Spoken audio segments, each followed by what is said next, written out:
No horário do expediente, faculto a palavra aos senhores conselheiros, ao representante do Ministério Público, para querendo fazer uso da mesma.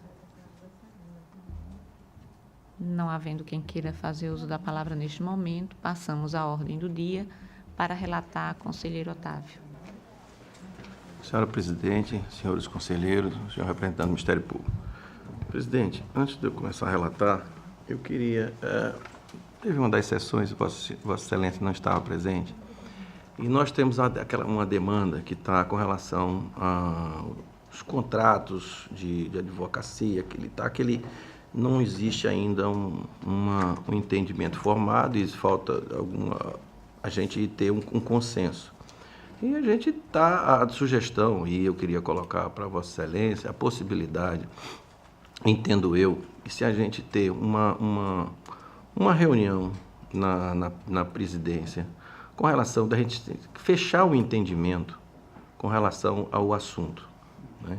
Porque existe já uma decisão do TCU, que tem uma divergência, e existe uma decisão do STJ com a divergência com o TCU, e existe uma do STF, ou seja, e a nossa, vamos dizer assim, a nossa parte, no meu entendimento, que seria a gente ter vamos dizer assim, uma força-tarefa com relação aos contratos a contratação feita aos escritórios, que aí é onde o tribunal vai se inserir realmente, na minha visão, e a gente não, ou seja, não está andando nem um lado nem o outro lado.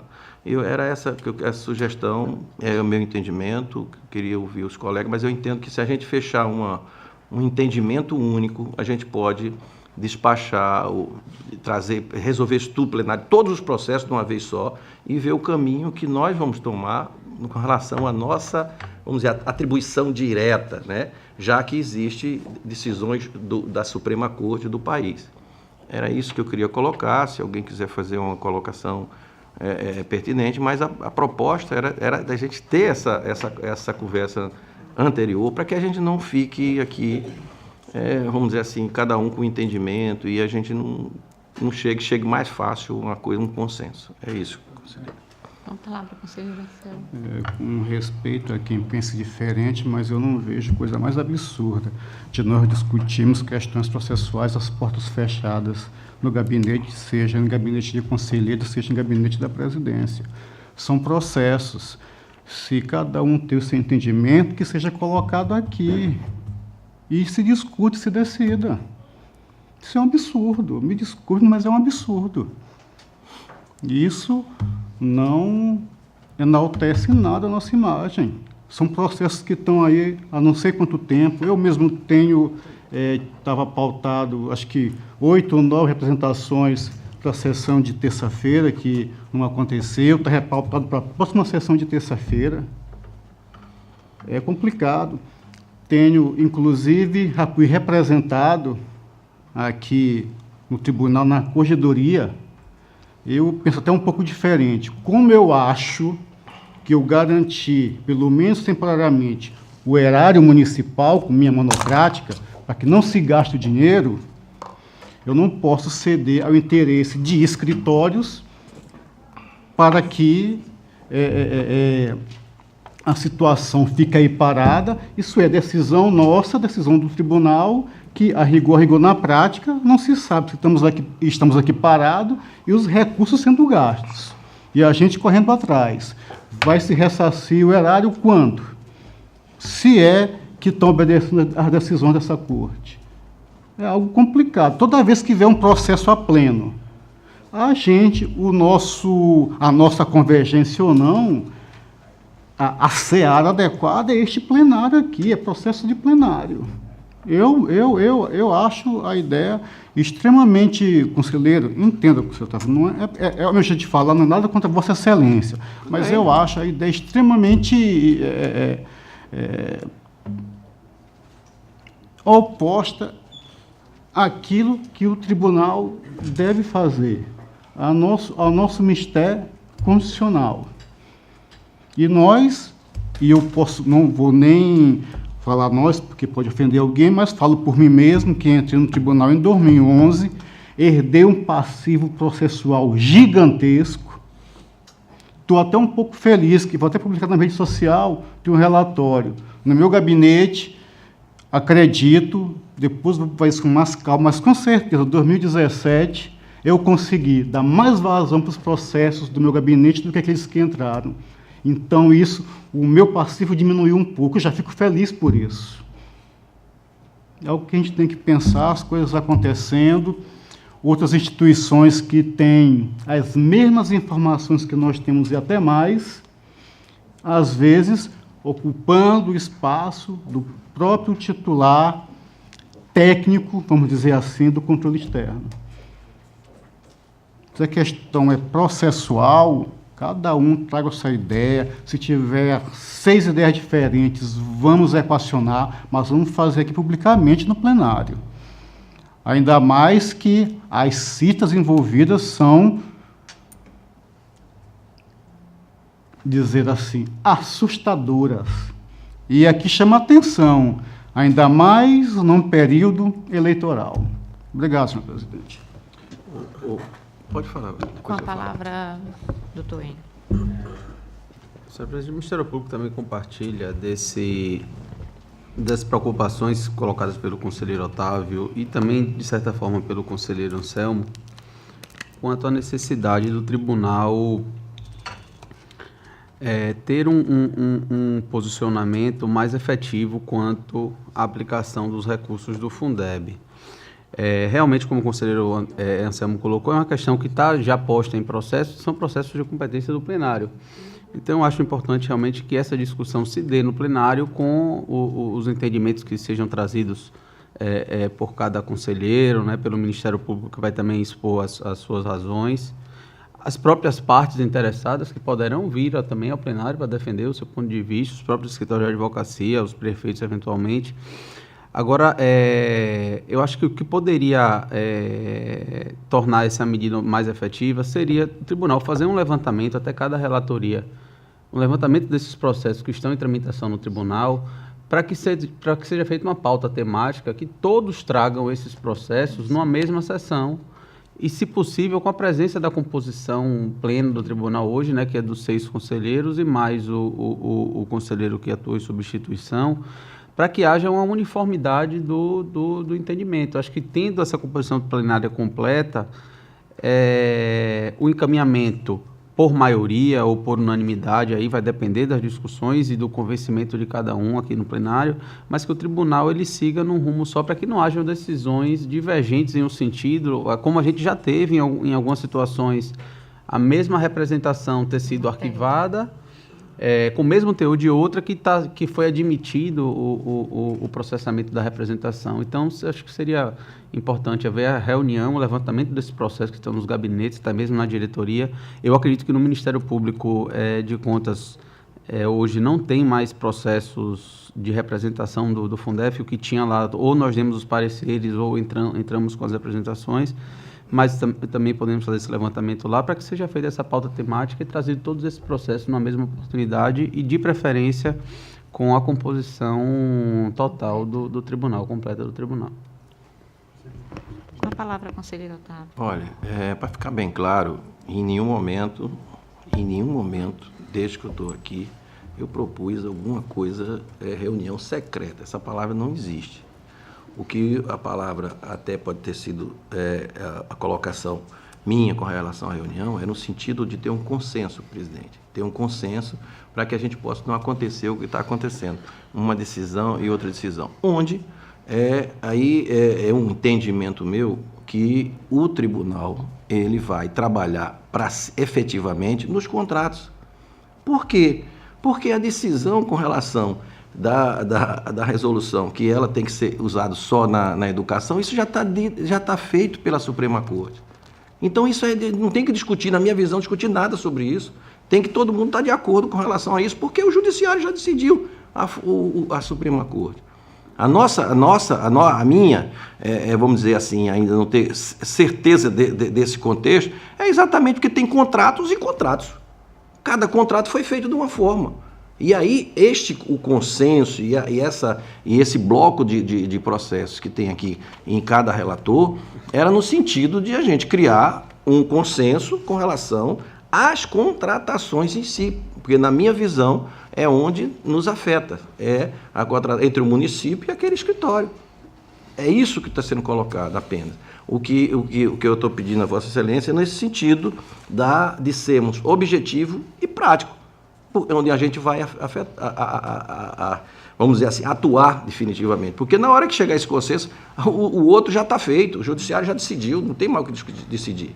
A gente pode botar até outra coisa, que se quiser fechar na maioria em outra coisa, pode fechar, mas na verdade já está decidido, a gente vai estar, vamos dizer assim, não acrescentando absolutamente nada. É isso só que eu queria colocar. Com a palavra, conselheiro Anselmo. Até para não ser quase sempre discordante, vou fazer uma pergunta simples. Quando? É isso que eu tô Daqui uma pedindo, semana, presidente. um mês, final do ano que vem? É um negócio que é complicado. Questão processual já está posta.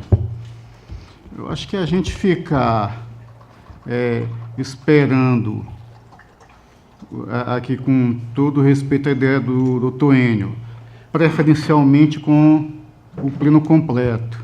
Correr o risco até o final do ano o pleno não estar completo. É algo que a gente tem que considerar. É coisa menor, mas temos que considerar. Eu ainda aqui reitero, respeitando a posição de todos os colegas, mesmo porque contratos e contratos. Existe uma contratação, eu não me recordo de nenhum processo, nem da minha relatoria, nem dos colegas e alguns que eu pedi vista, que há um tipo de contratação direta diferente. São todas elas baseadas no 25 do Estatuto. Então, não tem contratação de outro tipo. Desculpe, conselheiro. Tem aquele escritório de advocacia, vamos dizer, que trabalhou há 15 anos, efetivamente, eu acho que ele tem todo o direito de receber. Não vou discutir percentual. Agora, que ele tem o direito de receber, ele trabalhou desde o começo, eu não tenho dúvida, cara. Agora, aí vem, não fiz uma contratação... Não, excelência, a gente está tratando da contratação... dos escritórios. De 25... Do 25 para a execução, conselheiro. Não estamos tratando da contratação para se buscar lá o direito primário da ação de conhecimento que garantiu aos municípios aí no Brasil terem direito a esse Fundef. O que nós estamos discutindo nessas ações, desculpe, nesses processos aqui nossos, é a contratação para uma tarefa... que envolve, eu estou sendo aqui irônico, um perfil arrojado dos escritórios ou do escritório de fazer uma execução complexa. É isso que nós estamos. É só um tipo de contratação do 25 do Estatuto e o objeto, o serviço a ser prestado, é uma execução. Poxa...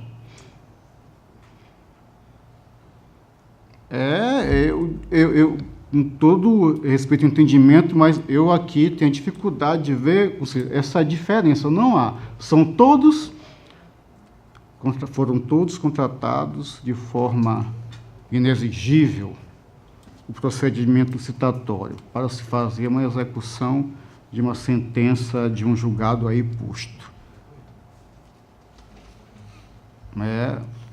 Não vejo essa diferenciação, não vejo algum caso diferente, são vários. Conselheiro, tem contratação que foi feita, tem um advogado que trabalhou esses anos que eu te falei para trás, e houve uma contratação posterior para um outro escritório. Mas teve um único caso, excelência, que inclusive foi relatado pelo conselheiro Fernando Toledo, com perdão do termo, lembra até que o Ministério Público esperneou com relação a essa nova situação, que houve uma contratação, depois descontratou, contratou outro e foi arquivado.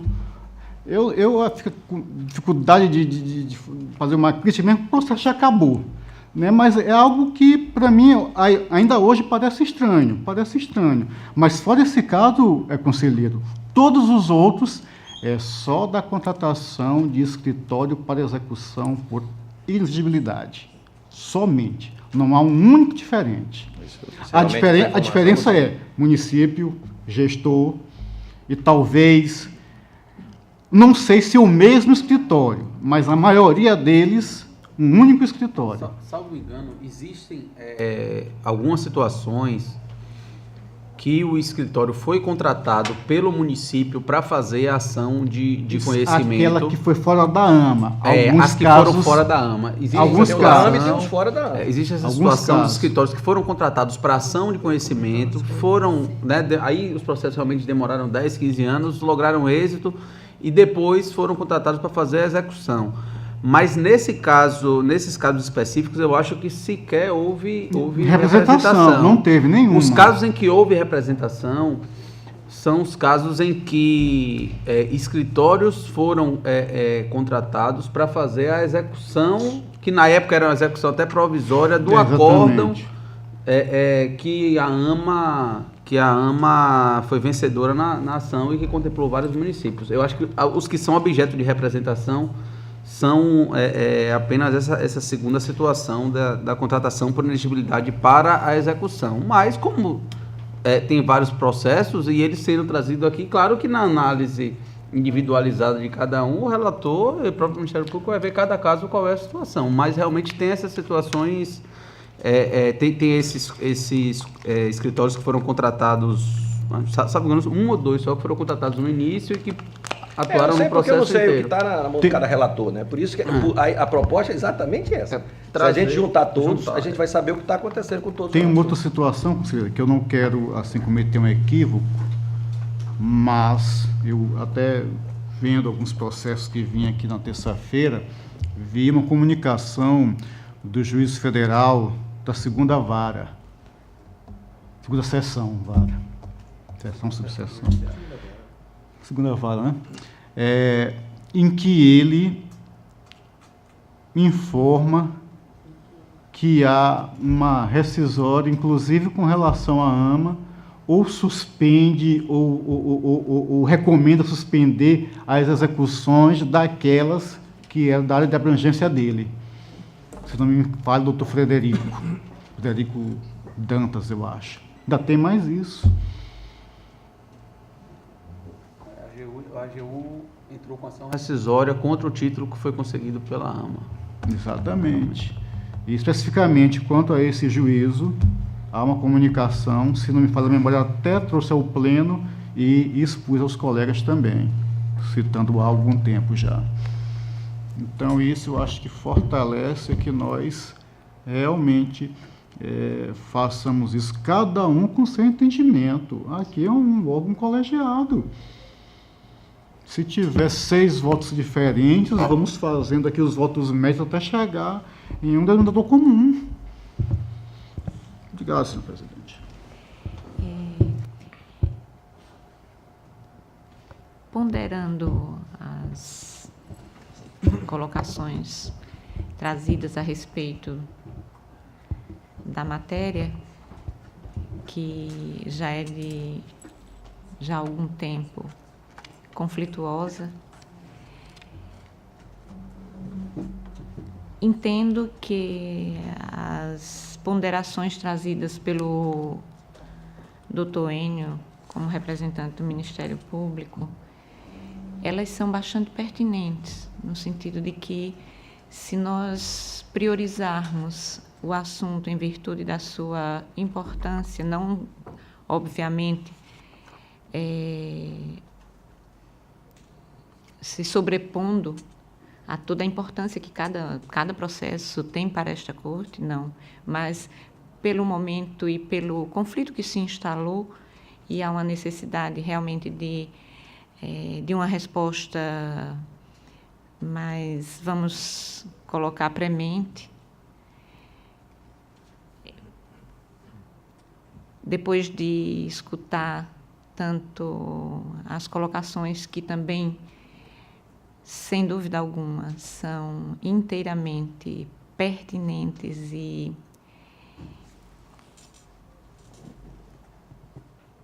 indispensáveis, como foram postas pelo conselheiro Anselmo, em virtude de que as nossas discussões devem ser feitas e trazidas quanto a processos em pleno.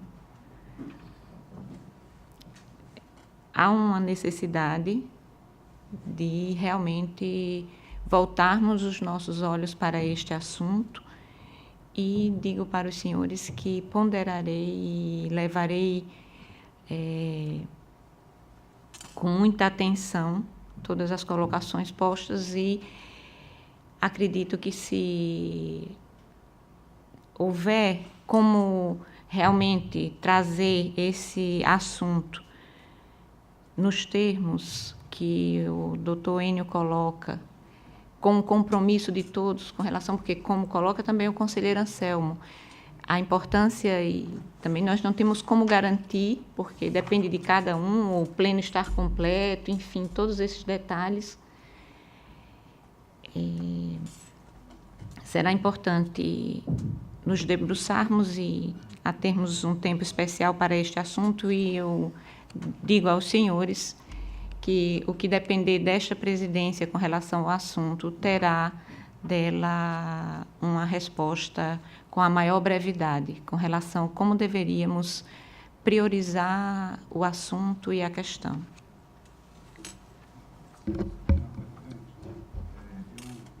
Que, como relator, presidente dos meus processos, ainda mais que eles estão repautados para a próxima terça-feira, como isso não é questão prejudicial que eu traga pleno, como não é condição nenhuma de procedibilidade para que meus processos sejam analisados, é do meu intento que, mesmo respeitando a opinião dos colegas, eu não entendo em retirar meus processos nenhum de pauta.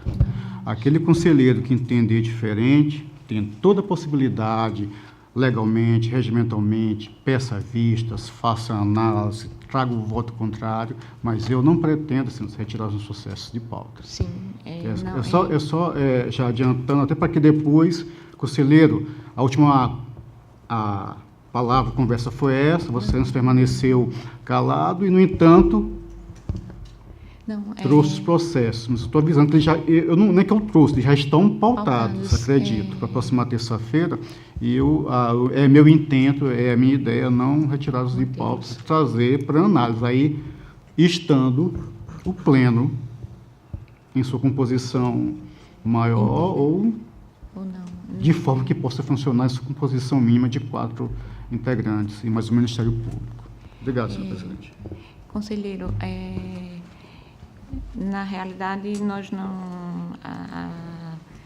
as nossas colocações no momento, e inclusive eu não tinha conhecimento do teor dos processos de Vossa Excelência, do que se tratariam, desses que estão pautados e que foram assim, enfim, e que já estão repautados, não por conta de não ter havido. Acredito que sim. Que eles já Era virão. Na terça eu pedi para repautar para a próxima terça. Eu não tinha conhecimento do teor deles. E o que ponderei é que, em virtude do tema que se instalou um conflito, não apenas para o nosso tribunal, mas que é um assunto que vem trazendo discussões pelo país afora, né? E que realmente é um assunto que merece uma atenção especial, e entendi que as colocações trazidas pelo Ministério Público, no sentido de haver um levantamento de cada conselheiro, de cada gabinete, de observar quantos processos cada um tem que trata do tema do assunto, para que eles fossem priorizados até, mas apenas uma questão para ser discutida e ainda ponderada e, obviamente, obedecendo todo o trâmite comum, normal da corte, do tribunal, mas que, observado que cada um fazendo esse levantamento, possamos priorizá-los e, enfim, nesse sentido.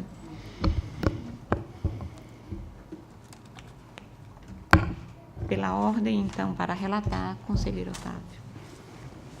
Senhora Presidente, senhores conselheiros, senhor representante do Ministério Público, tem em mãos o processo TC 536 de 2017, que versa sobre a aplicação de multa pelo Funcontas ao gestor da Prefeitura Municipal de São José da Laje, senhor Bruno Rodrigo Valença de Araújo, na qual foi aplicada a sanção em deliberação constante do Acordo 1016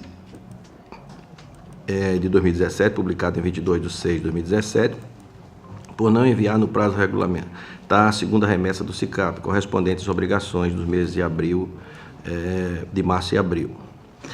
Notificado pela aplicação da sanção através do ofício 021 de 2017, para proceder ao pagamento da sanção, o gestor responsável apresentou a defesa na data de 20 de março, contudo, não foi anexado ao processo principal, sendo aplicada a penalidade da multa, através do Acordo 1016, sem análise da defesa apresentada tempestivamente. Os autos evoluíram ao Ministério Público de Contas, que emitiu o parecer 3537 de 2017, da 4ª Procuradoria, opinando pela nulidade do acordo, em razão de não ter sido apreciada a defesa apresentada. Por fim, opinou pela aplicação de uma multa em um novo acordo, propôs um novo acordo. Inicialmente, faz necessário analisar a ausência do contraditório na defesa, da defesa prévia do gestor, princípio previsto no artigo 5º da Constituição Federal, que visa garantir aos interessados a oportunidade de participar tanto da formação dos autos do processo judicial ou administrativo, bem como na apreciação dos argumentos da defesa quanto da prolação da decisão judicial ou administrativa. No caso em tela, a decisão exarada no Acordo 1016 de 2017 foi feita sem análise da defesa, justificativa apresentada pelo gestor. Desse modo, devido à inversão da ordem do processo, houve um prejuízo da defesa, à época, visto que foi proferido juízo de valor por parte do julgador sem que houvesse garantido ampla defesa. O Ministério Público opina pela anulação da presente acordo, tendo em vista não ter sido garantido contraditório e ampla defesa. Voto eu pela anulação do acordo 1016 de 2017. B. Certificar o gestor da época da Prefeitura Municipal de São José da Laje da apresentação e da deliberação. C. Pelo retorno aos autos ao gabinete para que possamos fazer um novo processo. Com a palavra o Ministério Público.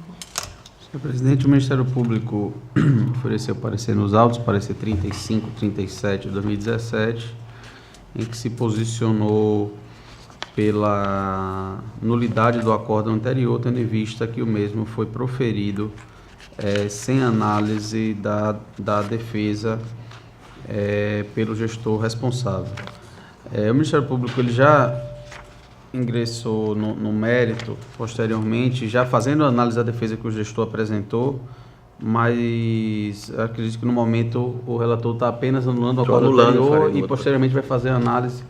Então, quando for fazer a análise de mérito, o Ministério Público continua suas razões. Por ora, opinamos pela nulidade do acordo proferido anteriormente. Em discussão o processo.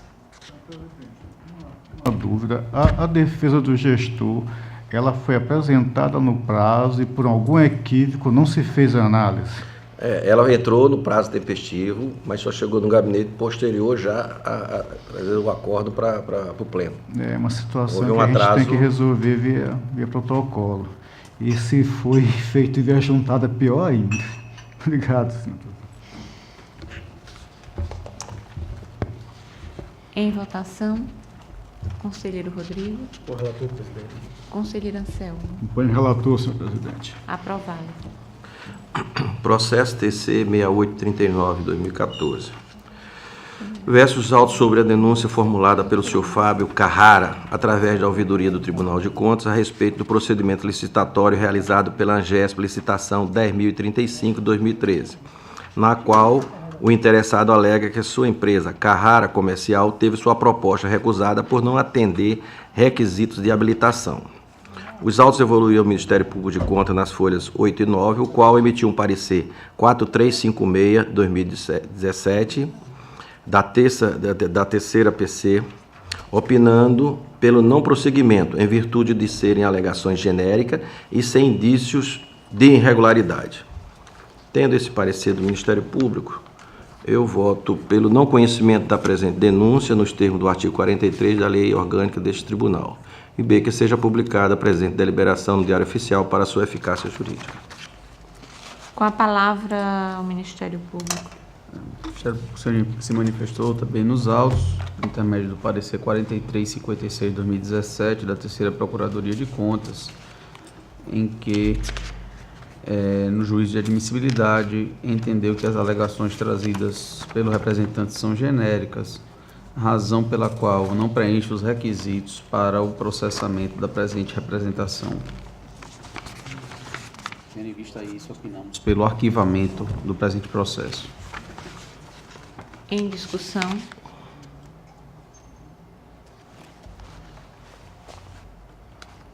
Em discussão. Em votação. Conselheiro Anselmo. Relator, senhor presidente. Conselheiro Rodrigo. Acompanho o relator. Aprovado.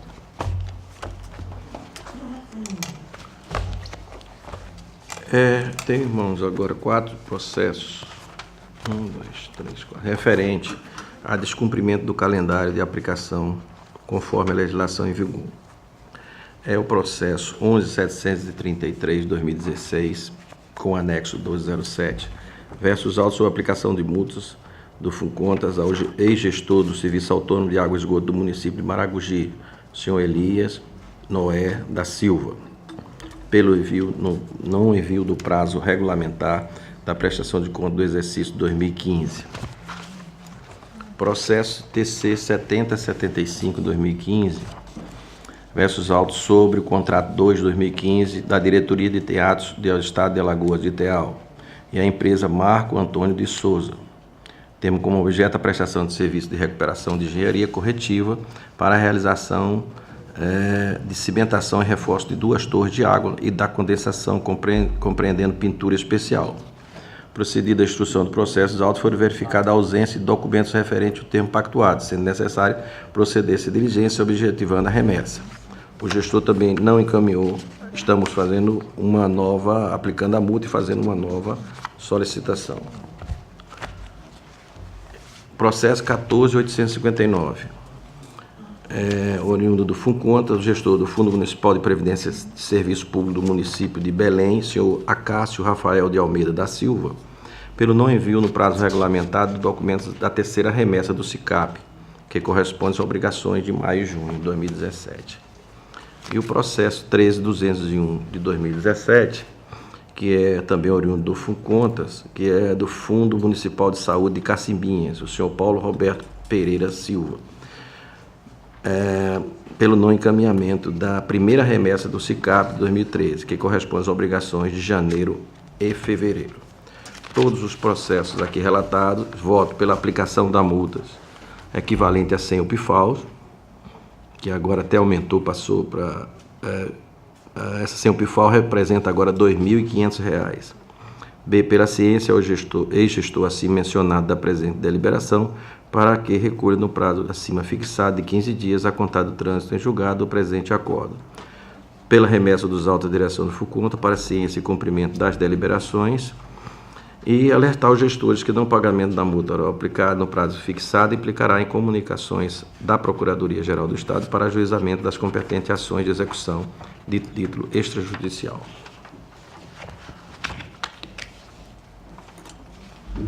Com a palavra o Ministério Público.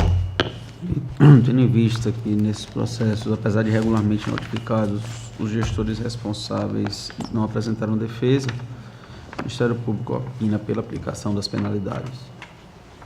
Em discussão os processos. Em votação.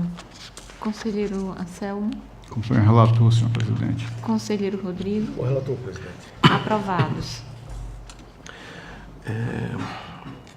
Processo TC 12.890/2010. Esse processo tem a participação do Dr. Rodrigo.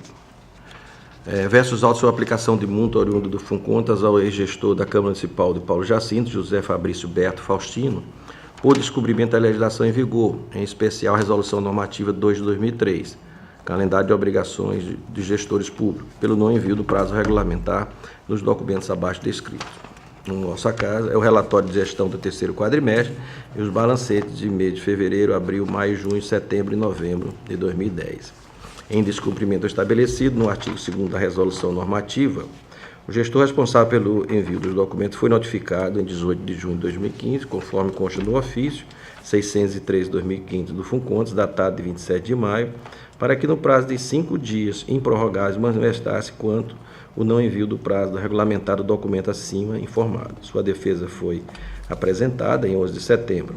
Seguiram-se os autos ao Ministério Público, que, através do parecer 2358, opinou pela prescrição em virtude do prazo prescricional de 5 anos. Em síntese, é este o relatório.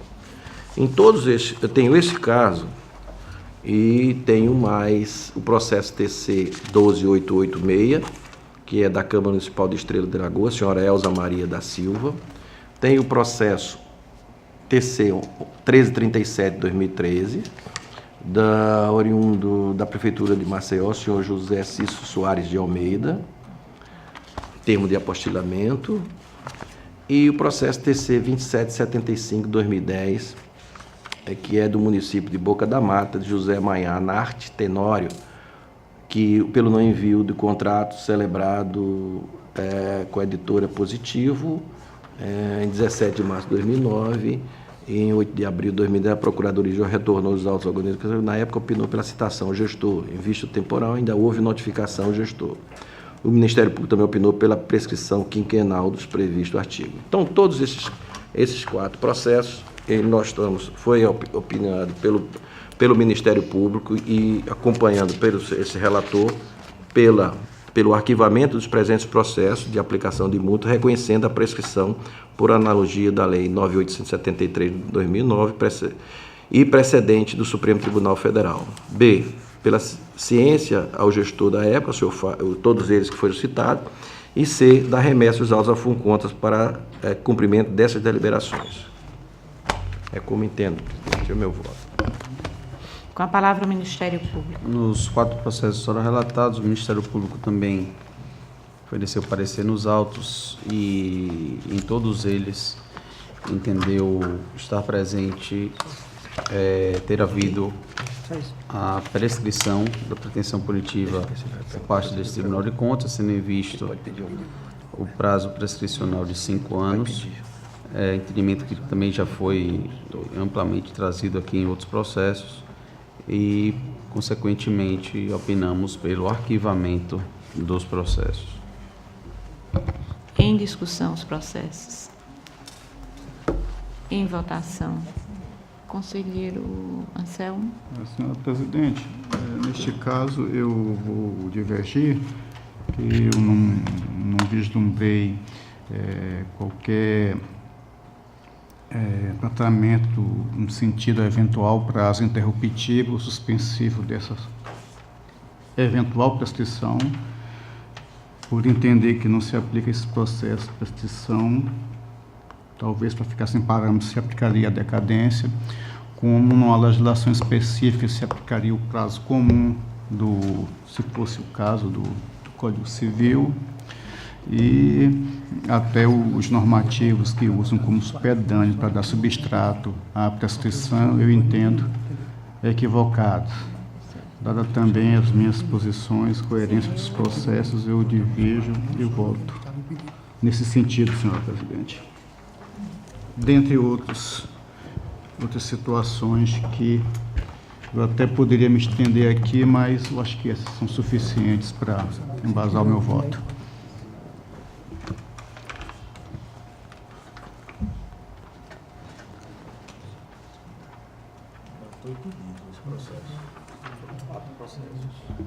Ele está impedido, não é isso? Um deles. Um deles. Só um deles.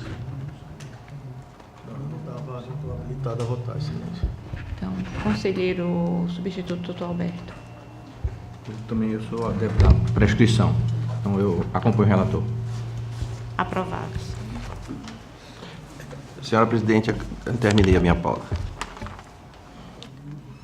Pela ordem para relatar, conselheiro Anselmo. Senhora Presidente, só um esclarecimento. Com relação Ao processo primeiro, eu estou impedido, né? Me declaro impedido para Sim, e os poder... outros, sim. Nos demais, não estou habilitado a votar por não estar presente em sessão. Sim, estava ausente.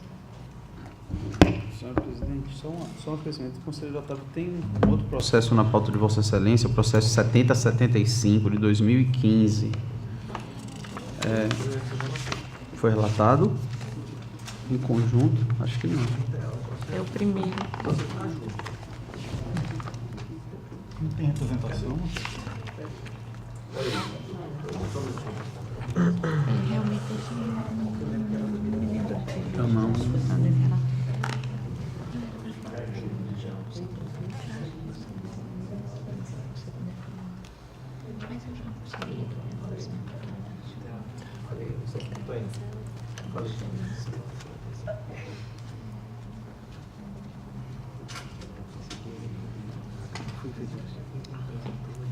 Mas não foi relatado.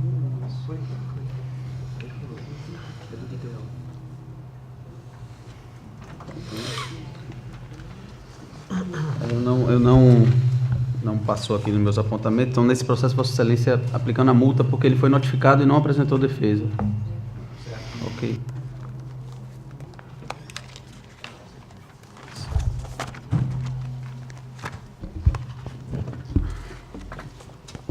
Encerrada a pauta. Com a palavra, conselheiro. Senhor presidente, trago o processo 16144 de 2010. Tanto o presente processo do expediente encaminhado a esta Corte de Contas pelo Coordenador-Geral de Operacionalização do Fundeb, de acompanhamento e distribuição da arrecadação social da educação, do Fundo Nacional de Desenvolvimento da Educação, FNDE, informando sobre o relatório de fiscalização produzido pela CGU frente à detecção de impropriedades e irregularidades na execução do Fundeb no município de Jundiá, durante o período de fiscalização compreendido em 11 de setembro a 30 de novembro de 2009, e com verificações em loco no período de 21 a 25 de setembro e 25 a 27 de novembro de 2009. O relatório aqui apontou, excelências, indícios e irregularidades da estimativa de cerca de R$184 mil, destacando pagamentos irregulares a professores e monitores, pagamentos de gratificação sem respaldo legal, emissão de cheques para saques em espécie, realizando lançamentos pelo valor do bruto e pagamentos pelo valor líquido, movimentando diretamente os recursos em conta caixa da Prefeitura, sem comprovação documental e não necessariamente vinculados ao Fundeb, pagamento irregular a servidores de outros setores da administração municipal e os servidores cedidos, que percebiam vencimento através das folhas de salário de 40% do Fundeb, irregularidades nos repasses dos valores descontados dos servidores para o Sinteal, falta de comprovação de existência fática de funcionamento do Conselho do Fundeb, cobrança indevida de tarifas bancárias sobre movimentação de recursos do Fundeb, realização de despesas inelegíveis diversas, descumprimento coletivo de jornada de trabalho e excesso de servidores lotados na educação básica, apresentação de despesas sem comprovação documental, transferências indevidas para outras contas, pagamentos de encargos sobre recolhimentos de consignação efetuados em atraso, contratação de pessoal sem concurso público, nem exame de seleção, fracionamento de despesas, realização de compra de materiais, expedientes sem licitação, funcionamento precário do programa de alimentação escolar. Esse item 3 aqui, eu quero só fazer uma ressalva, e tem um outro processo que vai voltar à discussão aqui, em que eu recebi do Ministério Público um conselho que eu não devia me preocupar com os processos que lá tramitem. Mas aí eu discordo um pouco, porque eu devo me preocupar dos processos da minha relatoria e do meu gabinete que lá tramitam. E eu vou aqui dar seguimento. Seguindo a tramitação processual, e isso vai explicar o porquê. Seguindo a tramitação processual regimentalmente estabelecida, em 17 de janeiro de 2011, o processo foi encaminhado ao Ministério Público de Contas, que em 9 de janeiro de 2018... encaminhou o parecer 448-4480 de 2017, segunda PC, posicionando-se pela submissão do feito ao plenário desta Corte. Então, eu quero aqui só confirmar que sim, eu tenho que me preocupar pelos meus processos que tramitam pelo Ministério Público. O Ministério Público tem sua independência, mas também tem as suas obrigações e responsabilidades.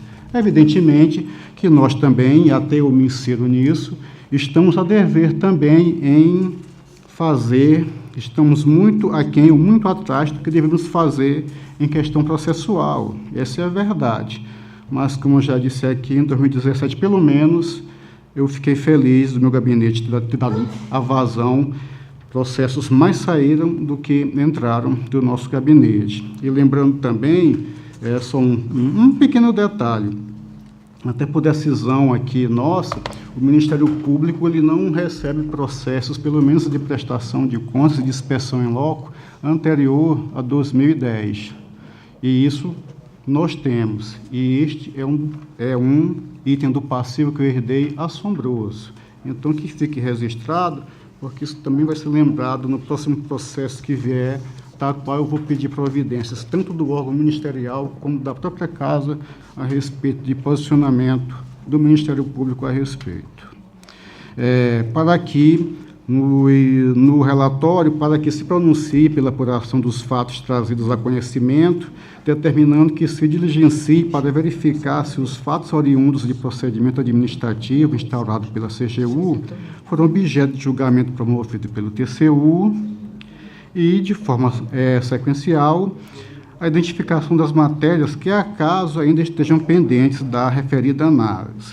Também que se oficie a CGU a fim de que haja identificação de forma discriminada dos eventuais ilícitos e irregularidades apontados no relatório, o que não prejudica a realização de eventual inspeção em loco remaneça necessária. Esta é a posição.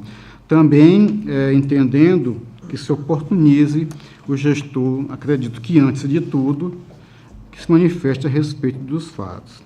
Excelências, eu peço para aqui dar um salto na competência e admissibilidade, que me parece, como a matéria tem a ver com recurso do Fundeb,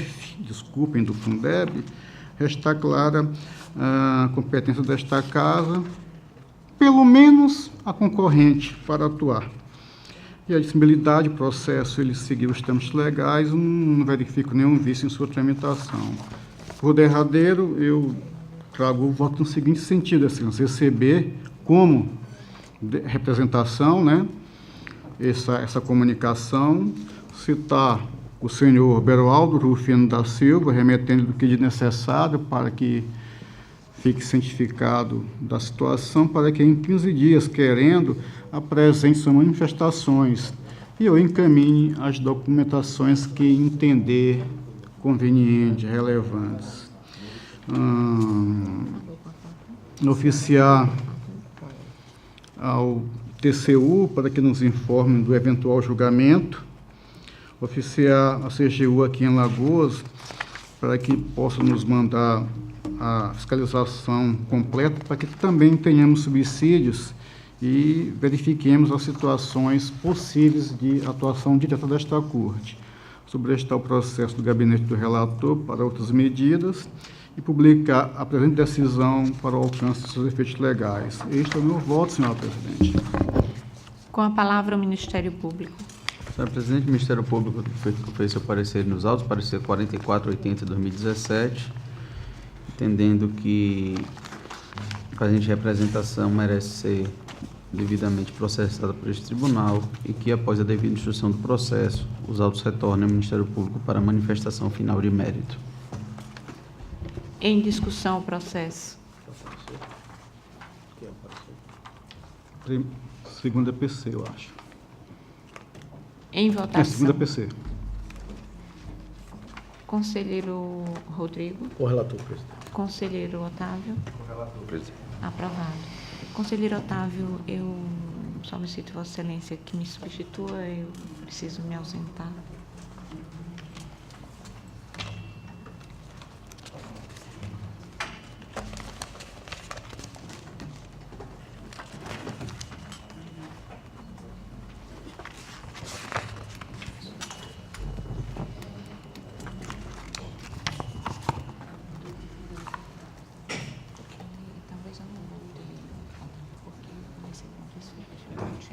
Ok.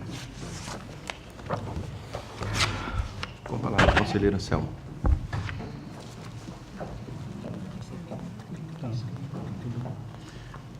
Senhor presidente, eu vou deixar isso aqui por último. Caso a presidente não retorne, eu vou ter que adiar esses processos, porque neles funcionou o conselheiro Alberto, então ficamos sem quórum para eles.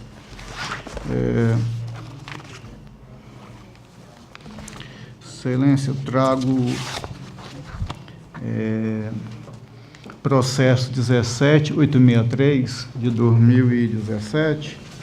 É um pedido de prorrogação de prazo aqui do gestor de Campestre,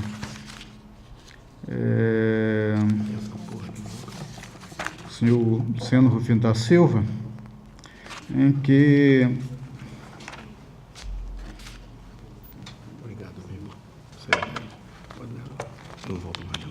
o pedido foi intempestivo,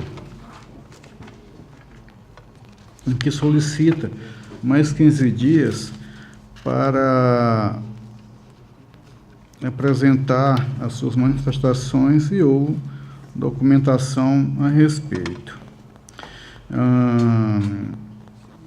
Tendo também aqui, além disso, o prazo já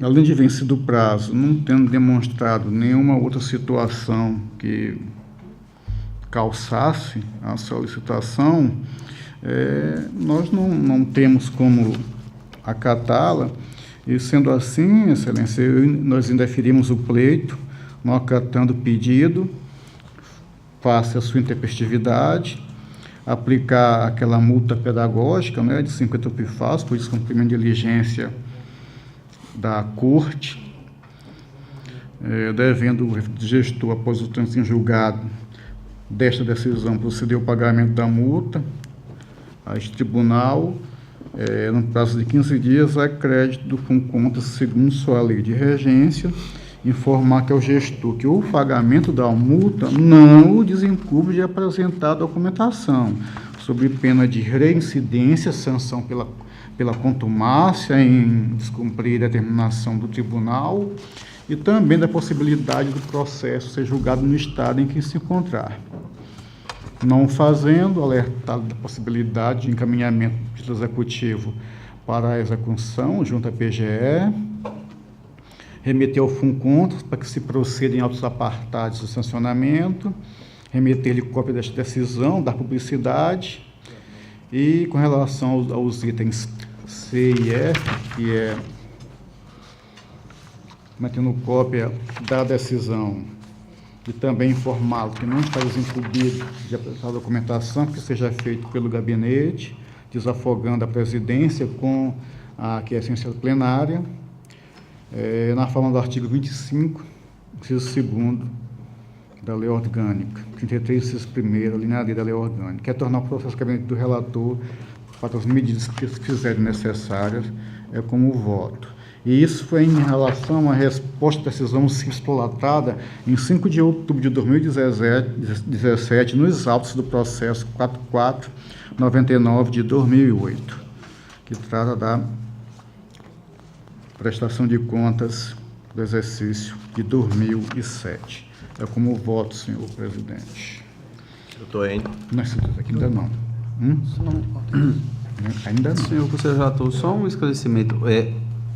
O gestor responsável foi notificado para apresentar documentação e razões de defesa, pediu prorrogação de prazo? Ele foi notificado, senhor representante do Ministério Público, em 21 de novembro de 2017, do ofício 323 de 2017, por AR, que permaneceu inerte, deixando extrapolar o prazo. Fora do prazo, ele pediu, e não só questão do prazo, se apresentasse alguma informação ou documentação que viesse a impactar materialmente aqui, nós, a praxe até, homenageando o princípio da verdade real, nós verificarmos, mas nem isso aconteceu. E aí nós indeferimos e